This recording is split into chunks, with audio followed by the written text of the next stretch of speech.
Good day mga ka-airsoft, good day mga ka-bigman.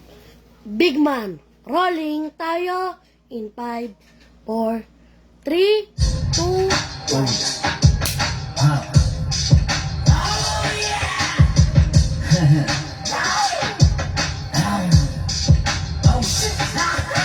Kwento mo yan, masama ako dyan. Kasi kwento mo yan, masama ako dyan. Malamang, ayaw mong malamangan. Kwento mo yan, daming ebas. Di matanggap na ako yung malakas.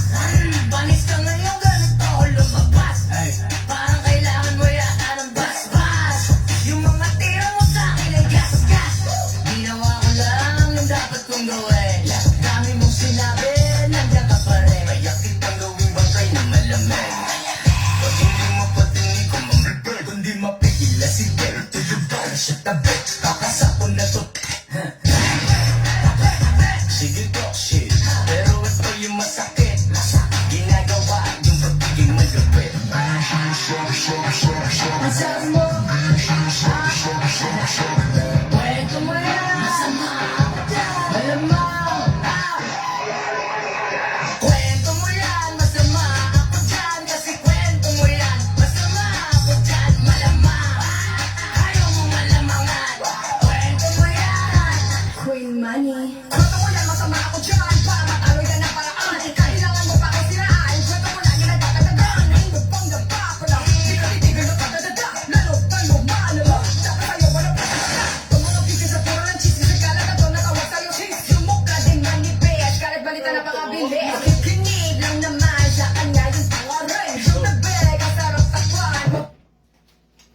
Okay mga ka-airsoft, hello po, good afternoon sa inyong lahat. At ako po ngayon ay nagbabalik para sa ating review and unbox ng mga unit ng ating mga ka-airsoft.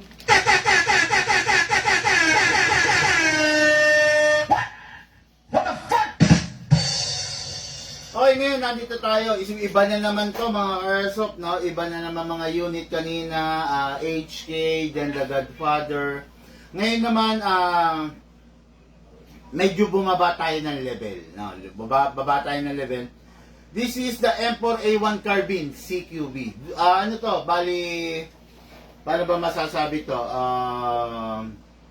Pwede natin gawin siyang commando look, pwedeng modern type look, no? With the use of this, yan, no? Okay. Para maitago natin yung rail, para hindi ganong matalim, hindi ganong masakit sa kamay. So, meron ito, napakaganda. Then, another unit, no? Is napakaganda. Sorry. Sig Sauer Modern Tactical Tan Edition Tan Color. Napakaganda rin naman. Maasahan, pamalit, pang equivalent value, equivalent na lupit ng ating Glock. Yan, okay, no? Unit ng ating ka-airsoft, Romel Pastrana, Sipokot, Camarines Sur, no? The Sig Sauer Modern Tactical, okay. Tan Color, ito po, bossing to unit mo. Shoutout po, Romel Pastrana. Then another unit ng ating ka-airsoft, Carlo Ferrer of Talisay City, Negros Occidental. Grabe to. Nakita niyo si QB pero ang bigat-bigat. Okay, sir. Carlo Ferrer, ito po yung unit mo.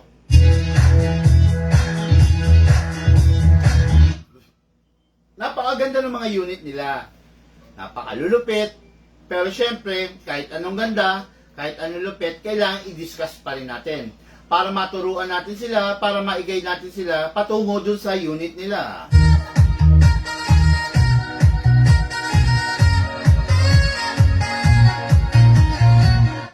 Ngayon, sige, ito na. Review and unbox tayo, no? So, hindi na rin natin gano'ng papatagalin. Unit ng ating ka-airsoft, Sir Romel. What is good and special about this unit?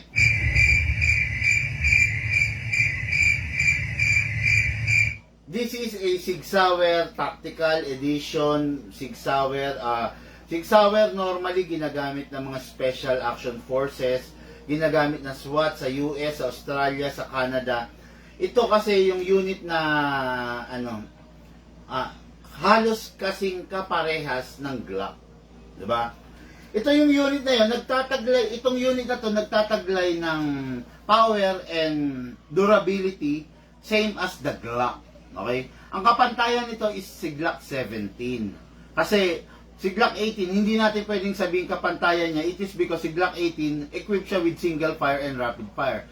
Kumbaga, dual firing mode si Glock 18. Ito single firing mode lang. So, pag single firing mode, ang katumbas nun sa isang Glock is Glock 17. Okay?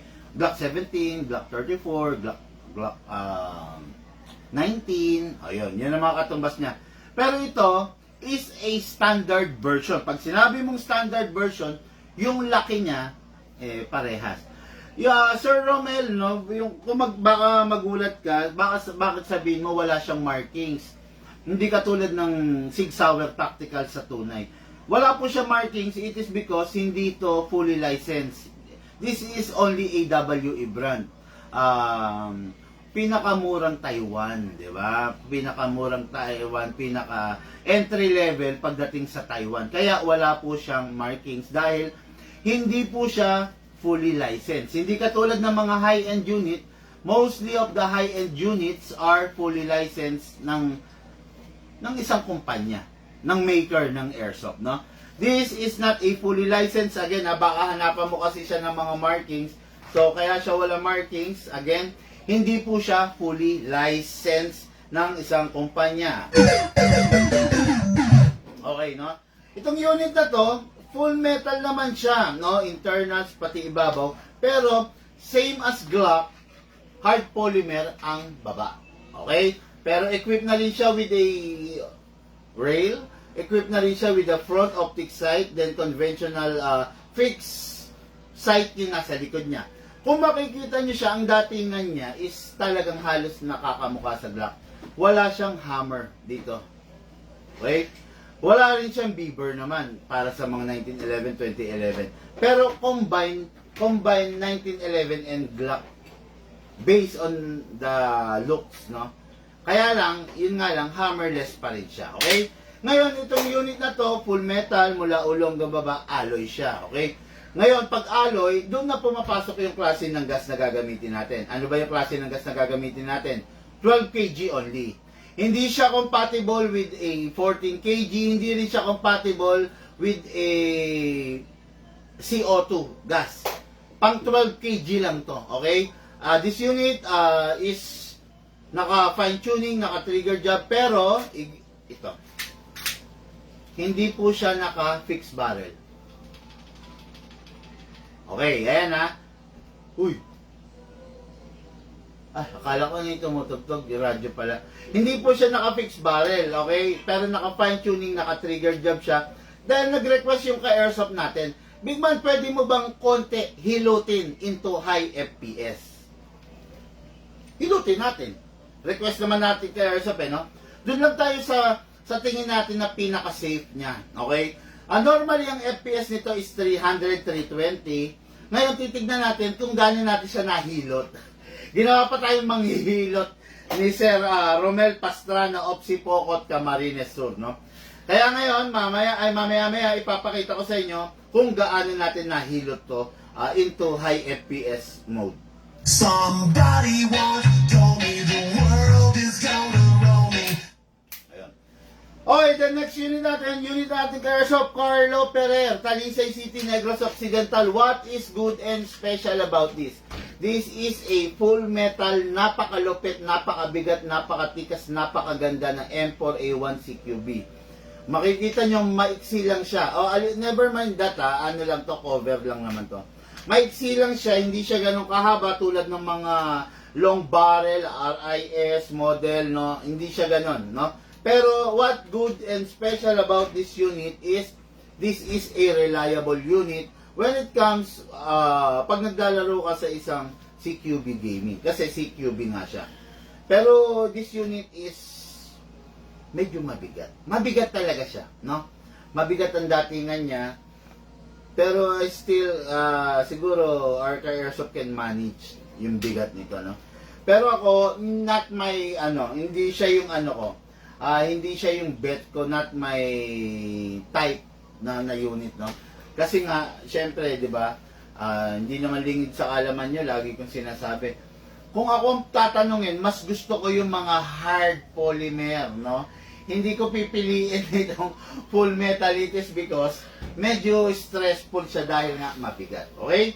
Yan yung unit Attica Airsoft, Carlo Ferrer, napakaganda, M4A1 CQB.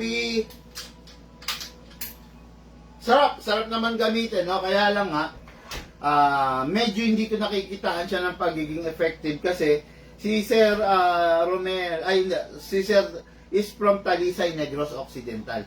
Alam niyo yung mga lugar na yan, more on farm yun nga, farm, more on malalaking lugar yan. Baka lang mabitin siya dito sa lakas nito, no? Kasi kahit ano gawin natin, maiksi siya eh.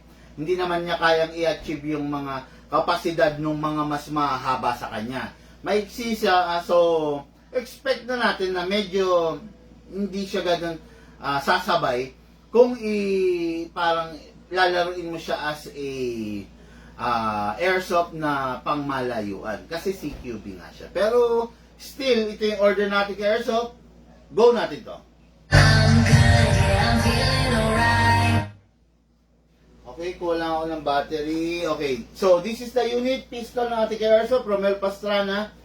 Napakaganda, napakalupit, di ba? Modern tactical. Okay, so kuha tayo ng silicone oil, sprayan natin yung ating magazine. Press the valve, then spray. Okay, after that, dito sa ilalim. Inlet valve naman. Output valve, inlet valve. Okay, then sa unit, ito, 9mm Glock, ito, 6 Sauer, dapat ini-sprayan sa ibabaw. Okay, then kasa, i-lock manually, okay, then, lock manually, then sprayan natin dito sa nozzle. Okay, after that, release, then rest, okay. Ngayon, maglalagay tayo ng gas. Again, sinabi ko na kanina, 12 kg lang. Huwag natin gagamitan to ng 14 kg. Warak to, sasabog to. Okay? Upside down, then press down. 1, 2. Okay? Hindi naka-fix barrel to mga ka-airsoft, pero naka-fine tuning naman at naka-trigger job siya, no? Okay, so lagyan natin siya ng bala. Lagyan natin ng 0.20 grams. Hatakin ko pababa, put your right thumb here, then pump. Okay. Kalugin. So, anong compatible na bala rito? 0.20, 0.25 pwede. Pero hindi advisable gamitan ng 0.30. It is because, kahit anong gawin natin hindi pa rin siya ganun kalakas na tulad ng mga 2011, no? Pero ngayon, tignan natin kasi kinalikot natin ng konti, pinalakas natin ng konti, as requested by Arca Airsoft. Pasok! Kasa! Ready to fire, no? Okay. Hoy, chrono natin. Pakita ko sa inyo kung gaano yung kalakas. Normally 300 to 320 pero nahilot natin as requested by Arca Airsoft. Firing! 418. 418. Parang mali ako ng upgrade. Sobra lakas nito. Nakakatakot. Pero yung ni-request naman ng ka-Airsoft 418. Firing! Wala? Sige! Ikaw na. 394. 418, 394, firing, last. 492. Ano? 392. Sus, ano ba itong tagabasa ko? Kahapon pa to, lasing yata to. Firing! 389. O, yan. So, pwede na rin. Pwede na rin, kaya rin, kinabahan ako doon sa 400 pero bumaba naman siya, nag 390, 389, 394, so, malakas na yan para sa isang hard polymer na unit na 6 Sauer. Normally, 300 to 320 lang to. Pero napataas natin ng ganyan, 400 po siya. Ako, kinakabahan ako para doon sa unit, pag ang Glock, tumungtong ng 400, medyo na sa akin yun. Medyo threat sa akin yun, nakakatakot, no? Kasi kahit anong gawin natin, kahit anong sabihin natin sa kanya, hard poly pa rin yung baba niya, no? Maaring hindi kayanin, pero bahala na, tignan natin, di ba? Who knows, di ba? We'll never know unless we try. Okay, firing po tayo. 6 Sauer, Modern Tactical, tan color. Firing! Open slide kasi wala na pong bala. Next thing to do, release the magazine, then release the slide, then rest the hammer by pressing the trigger. Okay, no? Napakasarap ni unit, kaya lang yun nga, medyo masyadong lumakas, mas malakas siya dun sa inaasahan ko, no? Pero still okay naman na yan, no? Yun nga lang, mga airsoft, no? Hindi ko sure kung gaano katipid ang aabutin niya, pero napakalamig ng magazine niya, no? Pero malalaman natin yan, no? Punasan natin, wipe those excess oil, tingnan natin, sobrang lamig ng magazine. Normal yan. Aircon tayo kasi yung aircon syempre pag bumubuga, 'di ba? Bumubuga siya. Ang lamig talaga, no? Pag bumubuga yung aircon, malamig yung aircon, bumubuga sa akin. Damay ang paglamig nito, no? So, natin papatok tayo 20, 21, 22, 23, lakas oh, 24, 25, 26, 27, 28, 29, 30. Nakita nyo? Ang lakas niya, ang lakas ng recoil, no? Para sa ganitong size ng baril, medyo hindi normal. Kaya lang, ni-request nung bossing natin, na si Sir Romel Pastrana, Camarines Sur. Tier 1, Tier 2, Tier 3, Tier 4, Tier 5, Tier 6, Tier 7, Tier 8, Tier 9, 14. Lakas! Grabe! So, yung 2 seconds na gas na binigay natin, tinumbasan niya na ng 40 rounds. Ang lamig pa nito. So, meron pa rin laman to. Di ba? So, tinumbasan niya ng 40 rounds. May laman pa to. Tignan natin. Diretso na natin. 4-1, 4-2, 4-3, 4-4, 4-5, 4-6, 4-7, 4-8, 4-9, 50. So, 2 seconds natin. Tinumbasan niya ng 50. Ay, nako po. Grabe. Napakatipid na nito, no? Dahil yan sa epekto ng fine-tuning and trigger job natin. Okay? Grabe yung grabe yung naging FPS niya. Okay, so pagkatapos maglaro, always pag itatabi, dapat walang lamang bala at syempre dapat walang lamang hangin. Press the valve. So, nakita niyo yung sumingaw, mga 10 pa yun, no? Unit Ate Airsoft, Romel Pastrana, Sipokot, Camarines Sur.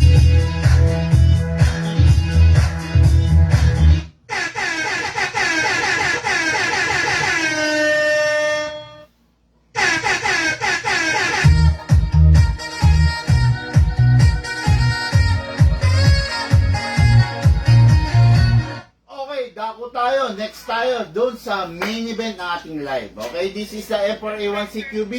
Tulad nga sabi ko, pwede mo siyang gawing commando look, commando style. Lalagay mo lang ito sa gilid to hide the rail, di ba? Yan, lalagay mo lang to, i-slide mo lang yan, may tatago mo na yung rail. So, mas malambot na siya, mas hindi na matalim mawakan kasi yung rail sa totoo lang matatalim. Eventually, magkakaroon ka ng cardio dyan, no? Pero pag may ganito, mas maganda. Kaya na mas magiging bulky ng bagya yung rail mo, no? Okay, so this is the F4A1. Yan, makikita nyo. Na-adjust yan. Depende sa haba na gusto mo. Mas mahaba, pwede. Mas maiksi, mas maganda. Pero mas maiksi, mas maganda, no? Ngayon, para malagyan natin ang battery, instead of pressing this, hatakin. Yun, okay. So, ayan. Malalagay na natin yung battery rito, mga airsoft, no? Ngayon, this is an EG type. So, battery type, rechargeable. Mas maganda kasi syempre, lalo na sa mga lugar na tulad nito, Talisay City, Negros Occidental, hindi always available ang gas. Kaya medyo hindi ganong advisable mag green gas. Di ba? Ngayon, battery ang gamit. So, battery, very sensitive pero very effective. Okay? Ang battery, hindi pwede ma-drain. Hindi pwede ma-overcharge at hindi pwede mag-init. Kaya, masumunod kayo sa sasabihin ko. Para hindi siya mag-init, pag i-charge nyo, siguraduhin yung wala rito sa loob, nandito sa labas. That's the number 1 tip. Number 2, bawal siya ma-drain. 1 full charge of the battery is equivalent to 10 magazine. 10 ganito. So, 10 magazine ang katumbas ng isang full charge. It doesn't mean na magsasampu ka bago mo i-charge ulit. Mga 8 pa lang i-charge mo na. And number 3, bawal siya ma-overcharge. Regarding overcharge, magandang klase yung charger na ibibigay ko sa inyo. Hindi na siya ma-overcharge bagkos mas magiging pa siya na siksik, lig-lig, umaapaw ng karga. Okay? Pasok natin mga airsoft dito sa tube. Pasok natin, slide natin, then plug natin to. Yun. Okay. Then secure all the wire, then ibabalik nyo to. Hindi ko na ibabalik ha, kasi test fire lang naman. Then, yung mode niya is tatlo. Meron siyang safe para hindi mo mapipindot. Meron siyang single fire. Meron din siyang rapid fire. Tama ba? O.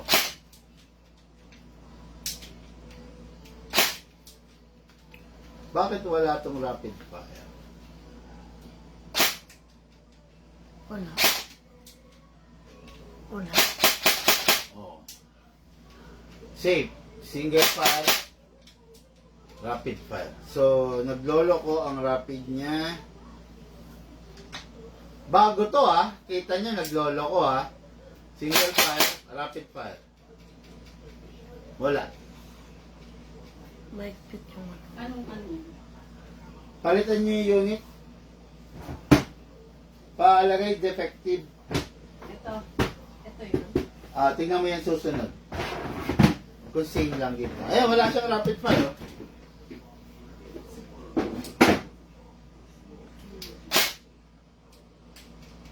Yan. Baka yan. Ito. Oo.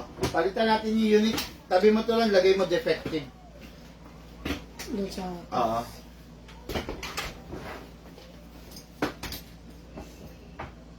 Same? Oh, same. O, yan. Lagay mo na to lang. Lagyan mo ng label defective. Oh. Sige mo kay mama. Unit na lang, okay na yan. Okay, so palitan natin yung unit. Buti na lang na i-check natin yung mga ganun. Siyempre. Bago yan ha, nakita nyo naman ha. Bago, tapos ganun. No? Ito, tingnan natin. Baka wala naman talagang rapid fire itong mga unit na to. Pero imposible yun. Okay, and nilagay natin yung battery. Plinag natin. Single fire.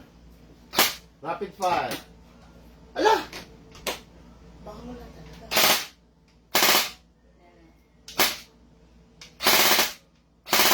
Meron. Ano lang? Ito wala talaga. Akin na ulit yan. Nagkamali lang ako ng pindot. Maano siya, dahil bago, maganit. Oo, mahigpit. O na, tingnan lang natin.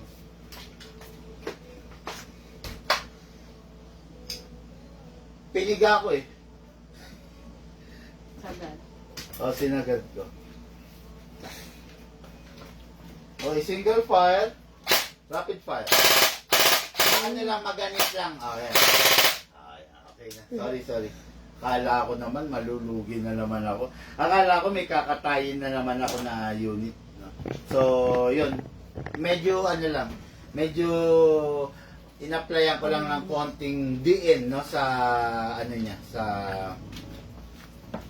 sa trigger. Okay? So, ayan na. Okay? Again ha, pwedeng gawing commando type to. Dito, lalagay lang to. Okay? May kasamang ganito. Then, ngayon, ito na. Dako tayo sa magazine. Magazine, lalagyan lang natin ng bala sa ibabaw. Bubuhusan lang. Then, after that, may tanong dito. Saan yung tanong?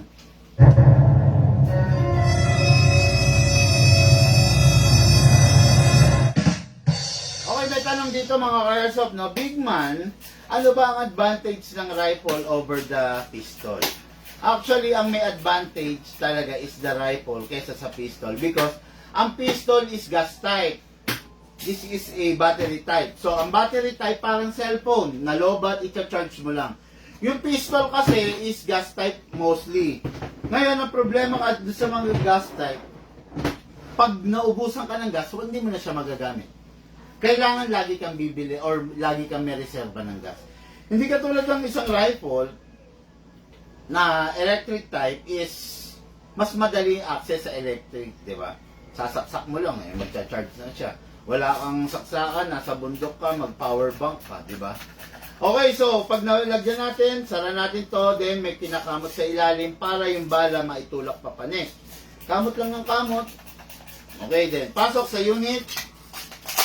Make sure you heard the clicking sound. Make sure na hindi malalaglag. Again, ang rifle na battery type, hindi kailangan ikasa to.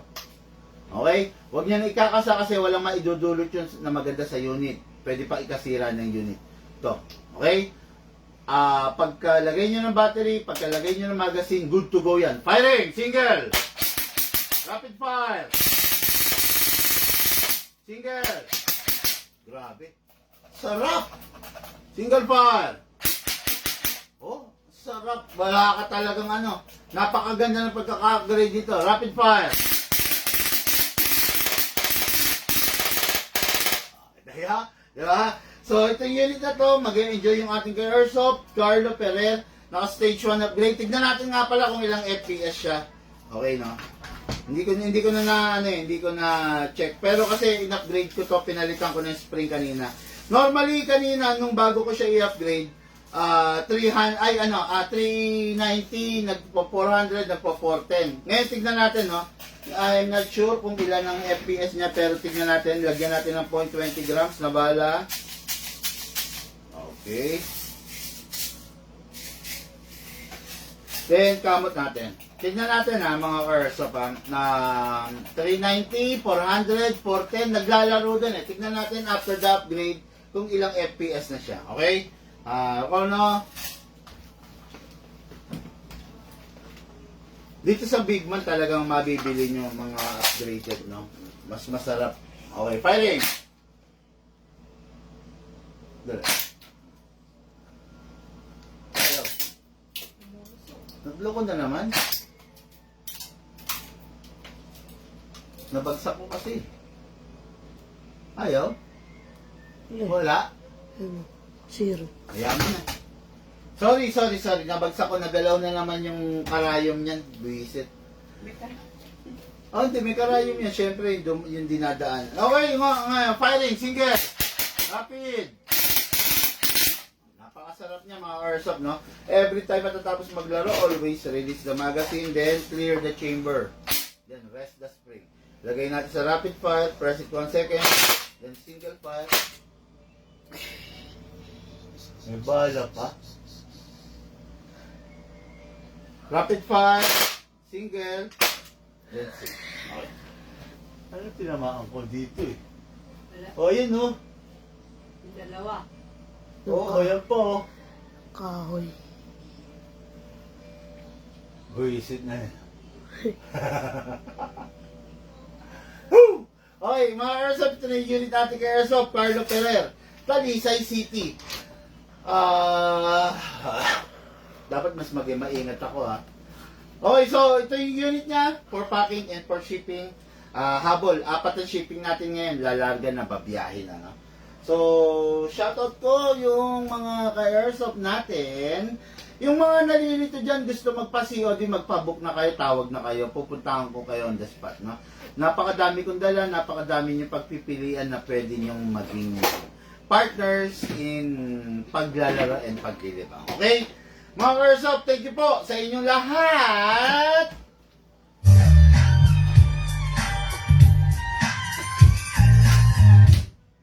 I feel good.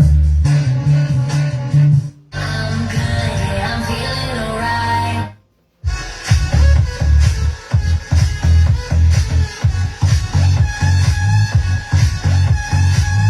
Lahat po tayo nagmula sa iba't ibang larangan, pinagbuklod, pinag-isa, nang iisang libangan. Yun po ang paglalaro ng Airsoft. Siyempre po, atid sa inyo ng inyong likod, Big Man. Thank you po! Have a blessed day.